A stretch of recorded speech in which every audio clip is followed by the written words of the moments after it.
اعوذ باللہ من الشیطان الرجیم بسم اللہ الرحمن الرحیم۔ السلام علیکم دوستو، آج میں آپ کو بتاؤں گا کسی کے دل میں محبت پیدا کرنے کے لیے ایک عمل ہے۔ یہ جو عمل ہے سورۃ کوثر کی مدد سے مشکلات کا حل ہے۔ دوستو، اکثر دیکھا جاتا ہے کہ ہم کسی کے دل میں محبت پیدا کرنا چاہتے ہیں، یا کوئی ہمارا دشمن ہے، ہم چاہتے ہیں کہ دشمن کے دل میں ہمارے لیے محبت پیدا ہو، یا کوئی ہمارا کوئی عزیز ہے یا کوئی قریب ہے، اس کے دل میں آپ چاہتے ہیں کہ اس کے دل میں آپ کے لیے محبت پیدا ہو، یا یہاں تک کہ آپ کا کوئی بھائی ہے یا بہن ہے یا کوئی آپ کا ایسا دوست ہے جو آپ سے ناراض ہو گیا ہو اور اس کے دل میں آپ کے لیے نفرت ہو، آپ یہ چاہتے ہیں کہ وہ نفرت چھوڑ کر آپ کے لیے محبت پیدا کریں، تو اس کے لیے آپ یہ عمل کریں۔ یہ عمل خاص مقصد کے لیے ہے، جائز ہے نہ کہ ناجائز۔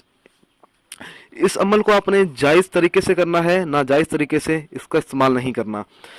7 میٹھی چیزیں مثلاً چینی، شہد، کھجور، کشمش، بادام، ناریل اور دودھ، تمام چیزیں ہم وزن لے کر ان پر باری باری 7 مرتبہ سورۃ کوثر کا دم کریں۔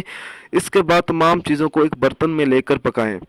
یہ پکوان اس کے لیے بنانا ہے جس کے دل میں آپ محبت پیدا کرنا چاہ رہے ہیں، تو آپ نے یہ جو پکوان بن جائے گا یہ آپ نے اس کو کھلانا ہے۔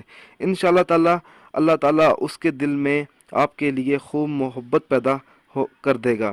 دوستو، اگر آپ کو ہماری یہ آڈیو پسند آئی ہے تو اس کو لائک کیجیے اور شیئر کیجیے، ساتھ ہی میرے channel Zoya life health care کو سبسکرائب بھی کیجیے۔ جزاک اللہ۔